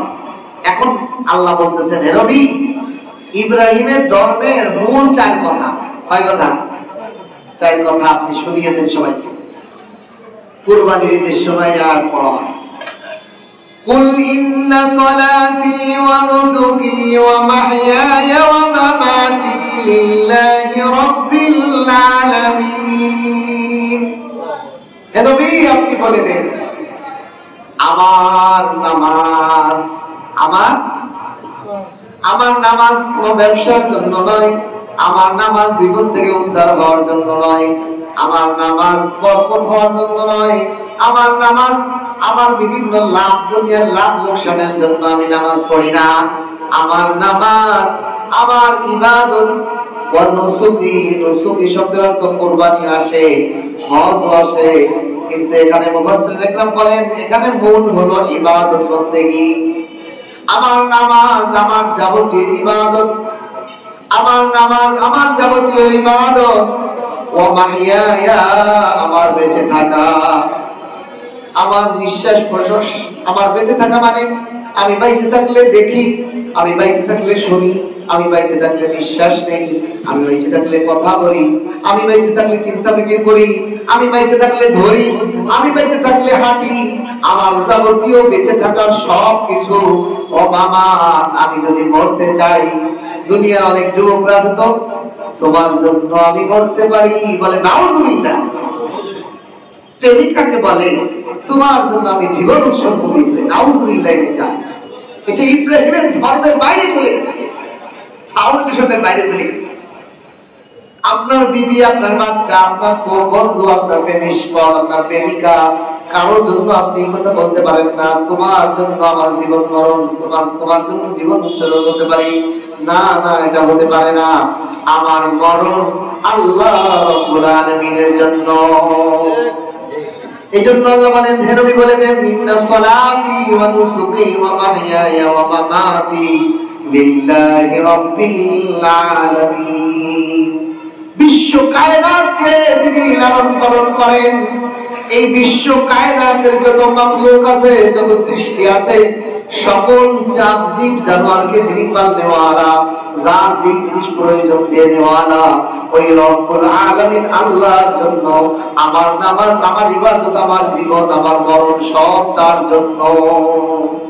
এইটাই হলো ইব্রাহিম আলাইহিস সালামের ফাউন্ডেশন। আমি নামাজ পড়বো কি জন্য? আল্লাহর জন্য। আজকে থেকে আমরা এই শিরিক থেকে বাঁচার চেষ্টা করব। অনেক সময় আমরা, আমার তো হয় আল্লাহ আমারও মাফ করুন, অনেক সময় মনে হয় এই বিপদ থেকে বাঁচার জন্য 2 রাকাত নামাজ পড়ি, দূর বিপদ, আমার আল্লাহর সন্তুষ্টির জন্য আমি 2 রাকাত নামাজ পড়বো। আমি নামাজ পড়বার জন্য এই জন্য হয় না যে আমার ব্যবসায় বরকত হইব, আমার বাচ্চার অসুখ বিসুখ ভালো হয়ে যাইব, আমার হালাল রিজিক আইব, আমার ইনকামে বরকত হইব, এই সমস্ত আলতু-ফালতু নিয়ত এক প্রকার শিরক। এক প্রকার কি শিরক হয়ে যাবে। আমার নামাজ কার জন্য হইব? একমাত্র আল্লাহ পাকের সন্তুষ্টির জন্য। আমার যাবতীয় ইবাদত বন্দেগী, আমার জিকির, আমার বসা, আমার তাফসীর করা, আপনার শোনা, সবকিছু কার জন্য হয়? আল্লাহর জন্য। ওয়া মাহিয়ায়া, আমার জীবন যাপনে বেঁচে থাকার সব কাজগুলো আল্লাহ আল্লাহ আল্লাহ। দেখেন আমাদের বুজুর্গরা যে কিছু আমল দেয়, এই আমলগুলোর কিছু সূত্র আছে। যেরকম সাহাবারা কি আল্লাহ আল্লাহ আল্লাহ আল্লাহ থেকে করছে? রাসূল করছে? কিন্তু প্রশ্ন হয় না যে এখন যে বর্তমান বড় বড় আল্লাহ আলেমরা আল্লাহ আল্লাহ জিকির দেয়, কি লেগে দেয় জানেন? দেখবেন এক এক রোগীর ট্রিটমেন্ট এক এক রকম হয়। যেমন আমার জীবন মরণ সব জায়গায় আল্লাহ। সাহাবায়ে কেরাম রাসূলকে পাইছে, ওহী নাযিল হওয়া দেখছে, আল্লাহ রাসূলের বিভিন্ন মুজিজা তাদের সামনে আছে। তাদেরকে এক সেকেন্ডের জন্য আল্লাহকে ভুলে যাওয়া সম্ভব? সম্ভব না। কিন্তু আমরা নবী পাই নাই, সাহাবী পাই নাই, তাবেঈন পাই নাই, কোনো মুজিজা পাই নাই, কোনো কিছু আমাদের সামনে নাই। আমরা দুর্বল ইমানদার না, সেকেন্ডে সেকেন্ডে আল্লাহকে ভুলে যাই। এই জন্যই বুজুর্গরা জিকির দিছে যে তুমি সব সময় আল্লাহু আল্লাহ আল্লাহু আল্লাহ আল্লাহু আল্লাহ আল্লাহু আল্লাহ। তুমি যদি প্রতিদিন সকাল বিকাল 5 ওয়াক্ত নামাজের পরে 100 বার 200 বার করে আমলে ঢুকাও, প্রতিদিন 24,000 বার জিকির আছে। অনেক বুজুর্গরা দিয়েছে প্রতিদিন তুমি এক বৈঠকে 24,000 বার জিকির করো, তোমার শ্বাস নিঃশ্বাস 12,000 বার ঢোকে আর 12,000 বার বের হয় আল্লাহর কুদরতি ভাবে। একটা সুস্থ মানুষের নিঃশ্বাস বের হয় 12,000 বার আর ঢোকে 12,000 বার। তাহলে মোট কতবার? 24,000 বার। বুজুর্গরা বলেন 24,000 বার আল্লাহ আল্লাহ করো, তাহলে তোমার বিশ্বাসের মধ্যে আল্লাহর স্মরণ ঢুকে যাইবে। আল্লাহ, এই জন্যই তো জিকির। এগুলো আমাদের জন্য ট্রিটমেন্ট, এগুলো রোগী, আমরা অসুস্থ হয়ে পড়ছি, এই জন্য আমাদের জন্য এগুলো ওষুধ। আল্লাহ আল্লাহ জিকির করলে আমার হায়াত মৌত সবসময় আমার আল্লাহর কথা স্মরণ হইব, আল্লাহর কথা মনে থাকবো। আমাদের সমাজে অনেক মানুষ আছে, নিজেরা দেখবেন পরীক্ষা করি, সারাদিন সকালে ঘুম থেকে ওঠার পরে ঘুমানো যাওয়ার আগ পর্যন্ত আপনার মুখ দিয়ে কয়বার আল্লাহ শব্দ বেরিয়েছে, তাহলে বুঝবেন যে আমি কেমন আল্লাহ স্মরণ। সারাদিনে একবার মাশাআল্লাহ আলহামদুলিল্লাহ সুবহানাল্লাহ জাযাকাল্লাহ বের হয়। এই জন্য আল্লাহ তাআলা বলেন, হে নবী আপনি বলেন ইন্না সলাতি ওয়া নুসুকি ওয়া মাহইয়ায়া ওয়া মামাতি লিল্লাহি রাব্বিল আলামিন। এটা হলো ইব্রাহিমের ধর্মের ফাউন্ডেশন। আমার নামাজ, আমার ইবাদত, আমার জীবন, আমার মরণ সব বিশ্ব জগতের রব লালন পালন করতে বলা আল্লাহর জন্য। লা লা শারীকা লাহু, ইব্রাহিমের ধর্মের মধ্যে আল্লাহর সাথে কোনো শরীক নাই, কোনো কিছু শরীক নাই, কোনো ইবাদতে শরীক নাই, জিকিরে শরীক নাই, নামাজে শরীক নাই, তেলাওয়াতে শরীক নাই, সব আল্লাহর জন্য হবে, এর মধ্যে কোনো শরীক নাই। অবিযালিকা উমিরতু ওয়া আনা আউয়ালুল মুসলিমিন। আপনি বলেন এই বিষয়টাই আমারে আদেশ দেওয়া হয়েছে, আমাকে আদিষ্টিত করা হয়েছে, হে মুহাম্মদ তুমি আল্লাহর সাথে কাউকে শরীক করবে না, আর তোমার নামাজ, তোমার ইবাদত, তোমার হায়াত, তোমার মরণ সবকিছু যেন আল্লাহর জন্য হয়। এই ব্যাপারে আমি নবীকে আদেশ করা হয়েছে। নবী বলছেন অবিযালিকা উমিরতু, আমাকে আদিষ্ট করা হয়েছে, ওয়া আনা আউয়ালুল মুসলিমিন, আর আমি প্রথম এই আদিষ্টিত বিষয়ের ব্যাপারে আত্মসমর্পণ করি। মুসলিমিন মানে কি? আত্মসমর্পণ করি। আমাদের সমাজে আবার কিছু নেতা আছে যারা বলে ইসলাম মানে হলো শান্তি। ইসলাম শব্দের অর্থ হলো আত্মসমর্পণ, উল্টো অর্থ করে, আসসালামের অর্থ করে। আসসালাম শব্দের অর্থ হলো শান্তি, ইসলাম শব্দের অর্থ হলো, দেখেন একটা শুরুতে আলিফ লাম আছে আর একটা শুরুতে আলিফ লাম নাই, এতেই আবিধানিক অর্থ পরিবর্তন। ইসলাম মানে হলো আত্মসমর্পণকারী, আসসালাম আলিফ লাম সিন আলিফ সিন লাম আলিফ লাম মিম, আসসালাম, আসসালাম মানে শান্তি, সালাম মানে শান্তি, আর ইসলাম মানে আত্মসমর্পণ, দুটো ভিন্ন অর্থ। সেই জন্য আল্লাহ রাসূল বলেন ওয়ানা আউয়ালুল মুসলিমিন, আমি প্রথম এই আদিষ্ঠিত বিষয়ের উপর আত্মসমর্পণকারী, আমি এটা মেনে নিয়েছি। এরপরে নবী বলেন কুল আওয়াইরাল্লাহি আবগি রাব্বান ওয়া হুয়া রাব্বু কুল্লি শাইইন। হে নবী, আপনি মুশরিকদেরকে বলে দেন, আমি কি আল্লাহ ব্যতীত অন্য কাউকে রব হিসেবে অন্বেষণ করব? আল্লাহরে বাদ দিয়ে আর অন্য মানুষ অন্য কোনো জিনিসকে আমি রব বানাবো? কি চাও তোমরা আমার কাছে? আমি কি পাথরকে আল্লাহ মনে করবো? আল্লাহরে বাদ দিয়ে রব বানাবো? বরং আল্লাহ যিনি, তিনি তো এই পাথরের মূর্তিরও আল্লাহ, তিনি তো সারা কায়নাতের সমস্ত জিনিসের রব, সবকিছু তিনি জানেন পালন করতে বলা। লা ওয়ালা তাকসিবু কুল্লু নাফসিন ইল্লা আলাইহা, কোন নফস কোন উপার্জন করতে পারে না, যা ইবাদত বন্দেগী করে তার প্রতিদান সেই ভোগ করবে। কোন মানুষ যদি কোন একটা ছোট্ট ভালো কাজ করে, তার বিনিময়ে উপভোগ করবে সেই, আর কেউ না। দেখ, দুনিয়ায় আপনি টাকা কামাইলেন, কোনো না কোনো অনেক কষ্ট মষ্টে 1 লাখ টাকা কামাই করছেন, এখন আপনি কি নিশ্চিত বলতে পারবেন যে এই টাকাটা আপনি ভোগ করতে পারবেন? হয়তো ভাই আপনি মরে যেতে পারেন, হয়তো পারে মরেন নাই, ডাকাতে নিয়ে গেছে, হয়তো পারে চোরে নিয়ে গেছে, হতে পারে এমন একটা বিপদে পড়ছেন যে এটা ডাক্তার আপনার বেবির চিকিৎসা জন্য টাকা দিয়ে দিয়ে আপনি ভোগ করতে পারবেন, হতে পারে কিনা? আল্লাহ তাআলা একটা আশ্বাস দিয়েছেন, বান্দা তুমি যে ধরনের নেক আমল করো না কেন, এটা তুমিই ভোগ করবে, দুনিয়ার আর কেউ এটা ভোগ করতে পারবে না, তুমি পাবাই না। সুবহানাল্লাহ। অপর দিক দিয়ে বলেন ওয়ালা তাজিরু ওয়াজিরাতু উযরা উখরা, একজনের বোঝা আরেকজন বহন করবে না। তুমি যদি কোনো গুনাহ করে থাকো, তোমার এই গুনার শাস্তি দুনিয়ার আর কেউ নেবে না, তোমারই বহন করা লাগবে। আমাকে একদিন এক লোক বলতেছে, হুজুর অনেক মুফতি সাহেবরা জাহান্নামে। আমি কি বললেন? অনেক আলেম হুজুররা জাহান্নামে। বলছে কেমনে বললেন? আপনি কি আল্লাহ হয়ে গেছেন? কি করবো হুজুর বলতে? আমি বলছি হ্যাঁ, আপনি সূরা ফাতিহার মধ্যে বলেন না মালিক ইয়াউমিদ্দিন, আল্লাহ আপনি হলো বিচার দিনের মালিক। তা আপনি তো বিচার করে এলেন, বিচার যদি আপনি করে এলেন যে অমুক জাহান্নামী অমুক এই, তাহলে আপনি আল্লাহ হয়ে গেছেন না? নাউযুবিল্লাহ। কয় না হুজুর না, বিষয়টা হলো এরকম যে হুজুর তার বাপে সিগারেট খায়, এই হুজুর একজন মুফতি সাহেব তার বাপে দেখি সিগারেট খেয়ে বেড়ায়, ঘুষের লেনদেন, সুদ করে। অনেক হুজুর আছে তার ছেলে সিগারেট খেয়ে বেড়ায়।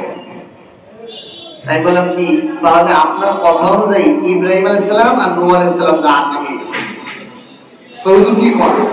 হ্যাঁ, ইব্রাহিম আলাইহিস সালামের বাপ যে মূর্তি কারিগর, মূর্তি বানানেওয়ালা, যদি বাপের কারণে ছেলে জাহান্নামে যায়, তাহলে ইব্রাহিম আলাইহিস সালাম আজরের কারণে জাহান্নামে যাবে না? 2 নম্বর হলো আপনার কথা অনুযায়ী নূহ আলাইহিস সালাম জাহান্নামে, নূহ আলাইহিস সালামের ছেলে কিনান কাফের কোরআনের বর্ণনা অনুযায়ী, তাহলে আপনার কথা অনুযায়ী নূহ আলাইহিস সালাম জাহান্নামে যাবে। নাউযুবিল্লাহ। কওজুন না, আমি বললাম এই যায় ওয়ালা তাজিরু ওয়াজিরাতুন বিজরা উখরা, বাপের কারণে সন্তানকে আল্লাহ জাহান্নাম দেবেন না, সন্তানের কারণে বাপকেও জাহান্নামে দিবেন না, যদি তার দায়িত্ব তার দাওয়াত পৌঁছায়। বাপে চেষ্টা করছে, ভাই নেই, গায়ে হয়ে গেছে, এই বাপের কোন দায়িত্ব, এই বাপের কোন দায়ভার নেই। বাবা চেষ্টা করছে, বলছে নামাজ পড়ো, বালে হয়ে গেছে, আবালে পড়ে না, এটার দায়িত্ব সন্তানের, এই বাপের কোনো দায়িত্ব। কিন্তু বাপে যদি তার পথ দেখাই নাই, বলে দেই নাই, তাকে বলে নাই, দাওয়াত দেই নাই, তাহলে কি আমাদের দিনটা দায় মতো দেয়, আমাদের কিয়ামতের দায় মতো। কিন্তু সন্তানের গুনাহ তার উপর থাকে, বুঝলেন? সন্তান যে পথে গেছে, জিনা করছে, তাহলে জিনার গুনাহ বাপের উপর শাস্তি হইব না, বাপের উপর শাস্তি হইব। তোমার যে আমি সন্তানটা আমানত দিছিলাম, তুমি তার সঠিক রাস্তা দেখাও নাই কেন, তাকে গুনাহ থেকে নিষেধ করো নাই কেন, এই আমানতের খেয়ানতের গুনাহ শাস্তি। তাহলে ওই জিনার গুনাহ কারো গাড়াইব না। এই জন্য আল্লাহ বলেন একজনের গুনাহ আর একজনের ঘাড়ে পড়াইব না, যে যেটা গুনাহ করছে ওইটার ঘাড়ে যাইব। এখান থেকে একটা জিনিস আমাদের শেখার আছে, আমাদের সমাজে অনেক সাধারণ মানুষ আলেম ওলামার কোনো গুনাহ বা কোনো অন্যায় দেখলে তারা খারাপ মনে করে, এই হুজুর গুনাহের খারাপ। আচ্ছা বলেন, এই হুজুর গুনাহ করছে, এই গুনার কারণে আপনার শাস্তি হলো, তাহলে আপনার অসুবিধা? আপনি যদি বিবাদ করলেন, আপনি যদি তার সমালোচনা করলেন, এটাই তো গুনাহ। এর থেকে উত্তম হলো, নিরাপত্তা হলো যে আপনার সমালোচনা করার দরকার নাই, আপনি দোয়া করে আল্লাহ গুনাহ ভালো করে, কারণ তার গুনার শাস্তি সে ভোগ করবে, আমার কোন নাই।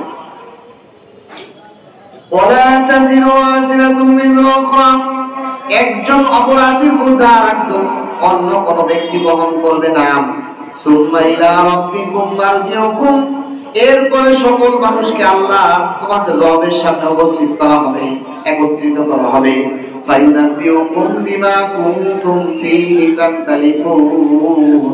এরপরে আল্লাহ তাআলা বলেন, তোমাদের সামনে তোমরা যে বিভিন্ন মতৈক্য করছো, দলে দলে বিভক্ত হইছো, বিভিন্ন অন্যায় গুনার কাজ করছো, সর্ব বিষয় আল্লাহর সামনে এসে সব প্রকাশ করে দিবে। সুবহান, সব প্রকাশ করে দেন আল্লাহ। এরপর আল্লাহ তাআলা বলেন, ওয়া হুয়াল্লাযী, তিনি আল্লাহ তো ওই সত্তা, জাআলাকুম খলাইফাল আরদ, যিনি তোমাদের জমিনের মধ্যে খলিফা বানাইছেন। তোমরা মানুষদেরকে আল্লাহ প্রতিনিধি বানাইছেন জমিনের।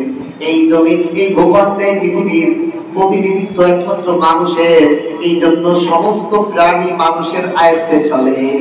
দেখেন, এখনো জিন জাতি পর্যন্ত মানুষের আন্ডারে চলে, জিনদেরকে এই জমিনের খেলাফত দেওয়া হয়। হাতি, তিমি মাছ, বড় বড় প্রাণী সব মানুষের অর্ডারে চলে, এমনকি সিংহ পর্যন্ত মানুষের আয়ত্তে চলে। বড় বড় প্রাণী, বড় হিংস্র প্রাণী, সাপ, বিষাক্ত সাপ, অজগর সাপ, একটা মানুষের কন্ট্রোলে চলে। এটাই বোঝায় আল্লাহ তাআলা বললেন যে পৃথিবীর খেলাফত, পৃথিবীর দায়িত্ব এটা মানুষের হাতে দেওয়া হয়, অন্য কোনো প্রাণীর হাতে দেওয়া হয়। এরপরে আল্লাহ তাআলা বলেন মজার বিষয়,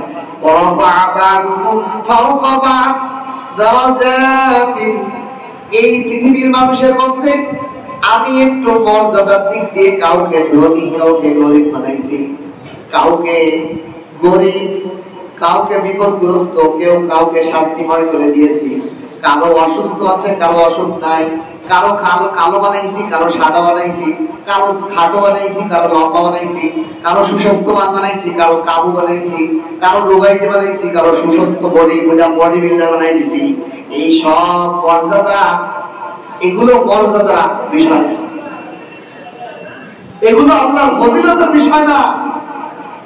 এই যে পার্থক্য দেখতেছো, ধনী গরিব, সুস্থ অসুস্থ, বিপদগ্রস্ত অবিপদগ্রস্ত, বিভিন্ন প্রকার যে মানুষ আমি বানাইছি, বিল্ডিং এ বানাইছি জানো। কেউ টাকাওয়ালা, এই বিল্ডিং এর মালিক, এই বাজারের মালিক, অনেক টাকার মালিক, সে আল্লাহর কাছে ভিডিও বলে এরকম দান করছে না। আর একজন এই বাজারে কিছুই মালিক বানাই নাই, একেবারে হতদরিস্ত, আল্লাহর কাছে পছন্দনীয় না, এরকম না। আল্লাহ বলেন কি জন্য এরকম বানাইছি,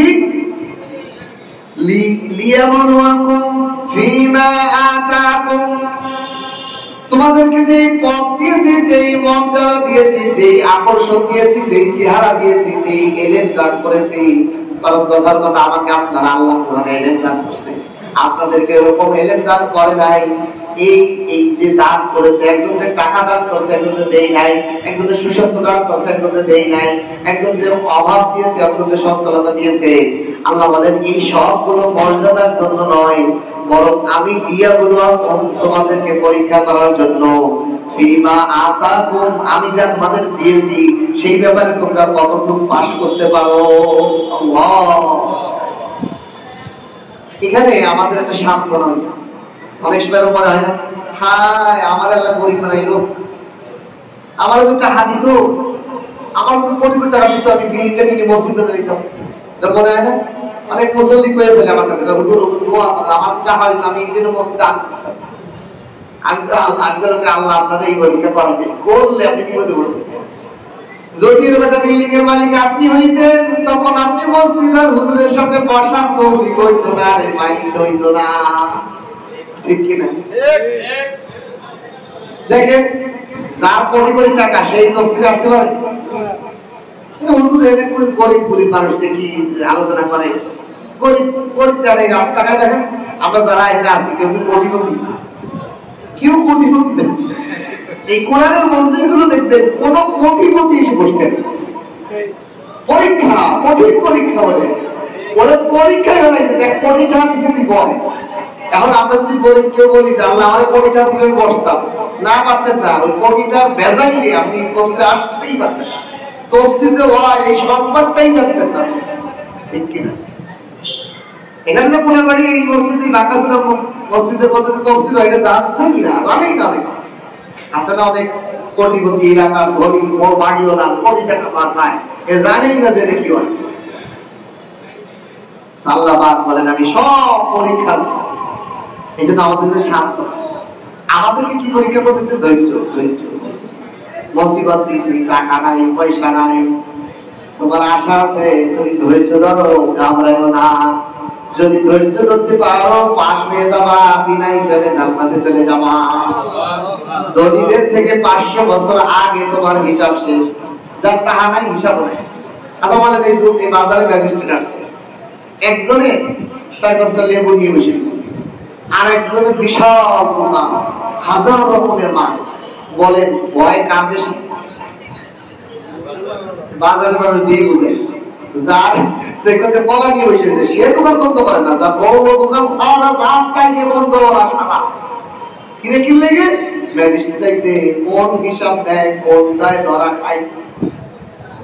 হাই, এইগুলো যদি বুঝতাম কিয়ামতের ময়দানের অবস্থা বোঝাতো। কিয়ামতের ময়দানে কোটি কোটি টাকার মালিকরা কইব আল্লাহ টাকা না হইলেই ভালো ছিল। প্রতিটা টাকা কেমনে আয় করছো, কেমনে ব্যয় করছো, সব হিসাব দেয়া লাগবে।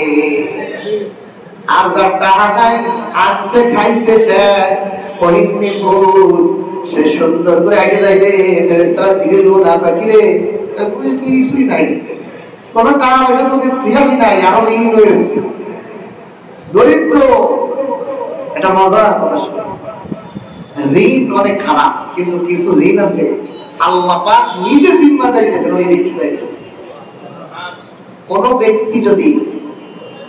ব্যক্তি যদি অভাবের কারণে তার পরিবারকে খাবার দিতে পারতেছে না, একেবারে নিঃস্ব, কোনো ব্যবস্থা নাই, এই কারণে ঋণগ্রস্ত হয়েছে, পরিবারকে কোন রকম বাঁচার জন্য, জীবিকা দেওয়ার জন্য ঋণগ্রস্ত হয়ে মারা যায়, আল্লাহ তাআলা নিজে এই জিম্মাদারি বহন করবেন।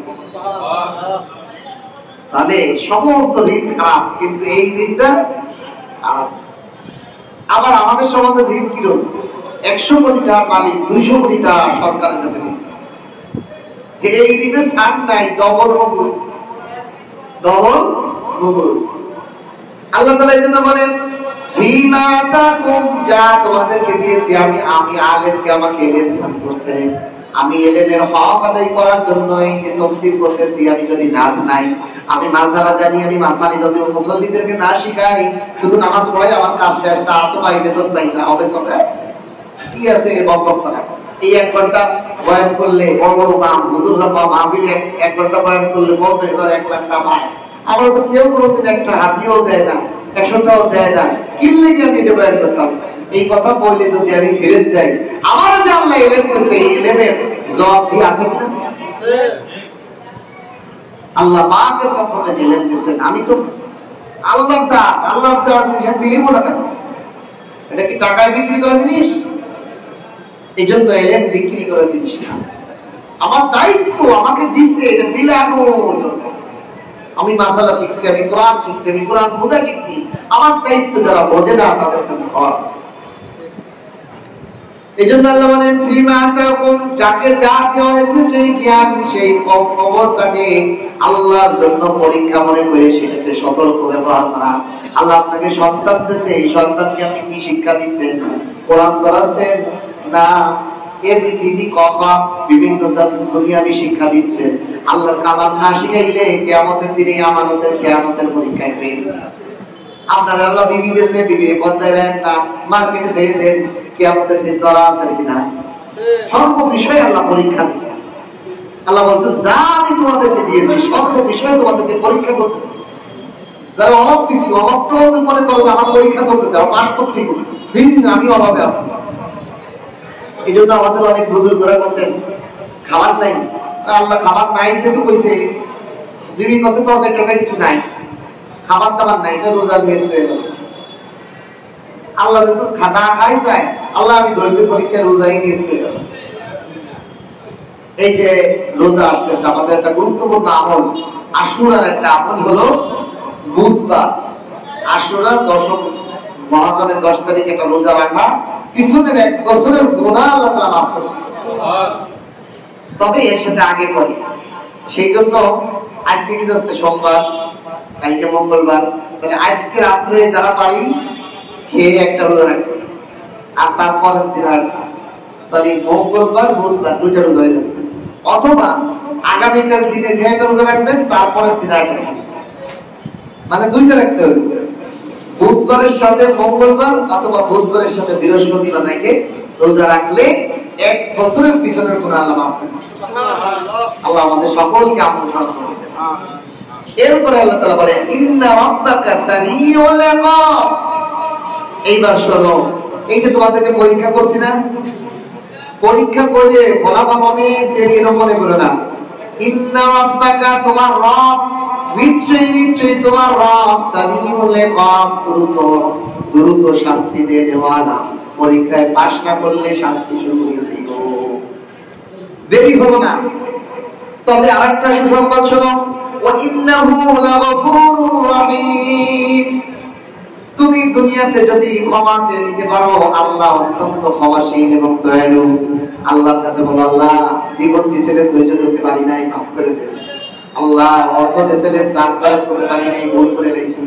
আগে টাকা পয়সা হয়েছিল, এই যে আজকে একটা লোক আসছে আমার কাছে জোহরের নামাজের পরে, অনেকক্ষণ বসে কথা, প্রায় আমার 3:30 পর্যন্ত, কোথায় শোয়া একটা নামাজ, সে আমার 3:30 পর্যন্ত বসে বসে বিভিন্ন কথা। যখন হুজুর সাংবাদিক ছিলাম, মানে যারে তারে মেরে তুলে গেছি, এই এটা দিয়ে তোর পাইলট করে দেবো, এই করে দেবো, ওই করে দেবো, ওরে ওরে মাইরে মুড়ে খাইছি। এখন দিয়ে বয়েছে হুজুর কেমনে পার হবো আখিরাতের পথ। হুজুর আমার একটা সলিউশন দেন, আমি এই মানুষের টাকা আত্মসাৎ করছি, কিভাবে লোক অনেক চিনিও না জানিও না, তাদেরকে পরিশোধ করবো। আমি সহজ একটা সমাধান বললাম। 1 নম্বর বললাম, ধরুন আপনি একজনের 1 টাকা খেয়ে গেছেন, 10 টাকা চুরি করে বা অন্যায়ভাবে খেয়ে ফেলেছেন। প্রথমত তাকে আপনি চিনেন অথবা চেনেন না, এরা হতে পারে না যে আমি এখন আমি চিনি যে ওই লোকটা খাইছি, অথবা আমি চিনি না যে কারটা খাইছিলাম তারা আমার মনেই নেই।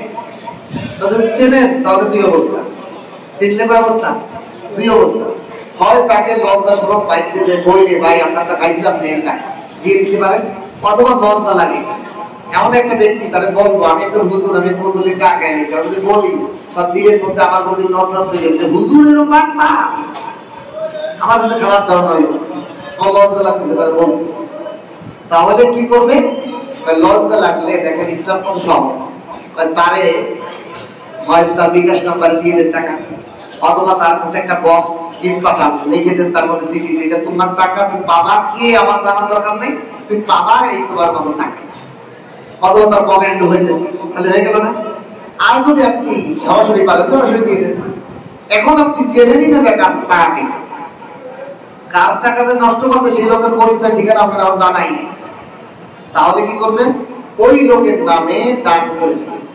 ওই লোকের নামে কি করবেন, 100 টাকা খাইছেন, 100 টাকা আল্লাহ, 100 টাকা দান করলাম, আমি অমুক লোকের কাছে খারাপ করছিলাম, তাকে এই টাকার সব দিয়ে। এখন বিষয়টা হলো, এমন এক লোকের টাকা মারছেন, আর এত টাকা মারছেন, তার 1 কোটি টাকা মেরে দিচ্ছেন, খাইয়ে ফেলাইছেন, এখন দরিদ্র হয়ে গেছেন, এখন 1 লাখ টাকাও বোঝার মতো অ্যাবিলিটি নাই, এখন তার টাকা পরিশোধ করবেন কেমনি? ইসলাম কত সুন্দর, ইসলামে ফোকায়ে একরাম বলেন, তাহলে আপনি দোয়া করবেন, আল্লাহ আমার এই পাওনাদারের টাকা পরিশোধ করার জন্য, দান করার জন্য আমার টাকা নেই, সুতরাং আপনি এই লোকটারে মাফ করে দেন, এই লোকটারে মাফ করে জান্নাত দিয়ে দেন। তাহলে কি হইব, উদাহরণ দেব, এই লোকটা আমার কাছে, আমি হুজুর এই লোকটার কাছ থেকে 1000 টাকা নিয়েছিলাম, দিতে পারি না, ওই লোকটা বেড়ে যায়, দেন টাকা। হঠাৎ একদিন আমি বলি, ভাই আমার আরো 1 সপ্তাহ সময় দেন, 1 মাস সময় দেন, এরকম গেছি ওর কাছে। ওই মুহূর্তে ওই লোকটা কোনো না কোনো ভাবে 1 কোটি টাকা লাভ পাই গেছে। কত পাইছে? 1 কোটি টাকা। এখন বলেন ওনার হালত কি হইব? কি হুজুর 1000? হুজুর আপনি আমি আমার আপনার কাছে 1000 টাকা পাই, লাগবে না, 1 কোটি টাকা পাইছে। আরে আমার পিএস কই দাও না, হুজুর আরো 10,000 টাকা দিয়ে দেন দিয়া, এরকম একটা ভাবনা। কারণ 1 লক্ষ টাকা 1 কোটি টাকা পেয়ে গেছে। তো যে ব্যক্তি জান্নাত পেয়ে যাবে সে কোনো পাওনাদারের কাছে কিছুই চাইবে না। এই জন্য ফুকায়ে কেরাম বলেন, যদি টাকা পরিশোধ করার মতো টাকা আপনার কাছে না থাকে, আপনি আল্লাহর কাছে দোয়া করেন, ও আল্লাহ আমার তো তার নামে দান করার টাকা নাই, তারে দেওয়ারও টাকা নাই, আল্লাহ আমার পাওনাদারকে আপনি মাফ করে জান্নাত দিয়ে দিয়ে। তাহলে কি হবে? আল্লাহর দরবার পরিষ্কার হবে। কত সুন্দর না? আল্লাহ তাআলা আমাদেরকে দুনিয়ার মুআমালা থেকে সর্ব ধরনের পরিষ্কার পরিচ্ছন্ন থাকার তৌফিক দান করুন, বলেন আমিন। ওয়া আখিরু আলহামদুলিল্লাহি রাব্বিল আলামিন। আজকে আমাদের সূরা আনআমের 165 নম্বর আয়াত পুরো শেষ হয়ে গেল। আল্লাহ যদি হায়াতে বাঁচায় রাখে ইনশাআল্লাহ আগামী সপ্তাহ থেকে সূরা আরাফ শুরু হবে। সূরা আরাফ আল্লাহ তাআলা আমাদের জন্য ধারাবাহিক এই কোরআনের তাফসীরটা পুরো শেষ করা। প্রায় আমি হিসাব করে দেখলাম 7 পারা 8 পৃষ্ঠা শেষ। 7 পারা 8 পৃষ্ঠায় ধারাবাহিক তার তাফসীরে আমাদের শেষ হয়েছে, আলহামদুলিল্লাহ। আল্লাহ যদি পুরো কোরআনটা একবার তাফসীর আমাকে করার, আপনাদেরকে শোনার তৌফিক দান করেন। আমার আল্লাহ তাআলা আমি কত সুন্দর কথাগুলো বলছে, এগুলো না ইকদার করতে হবে। আচ্ছা বলেন, একটা মানুষ পুরো কোরআন শরীফ পড়েই না, তেলাওয়াতই করে না, অর্থ শুনতে তাফসীর শুনতে তো বিরক্ত লাগে। খালি গতানুগতিক মাহফিল আর মসজিদের বয়ান, জুমার বয়ান শুনলে পুরো কোরআন জানা হয়? বছর করে দেখবেন সব, আমিও তো এই খতিব সাহেব, যে সময় আশুরা আসে আশুরার বয়ান করি, যখন জাকাতের আসে জাকাতের বয়ান করি, যখন রমজান মাসে রমজানের বয়ান করি। তাহলে পুরো কোরআন শরীফের সব বিষয়গুলো কি বছরের জুমার মসজিদে বয়ান করা যায়? সম্ভব হয়। এই জন্য তাফসীরের মাধ্যমে সম্ভব।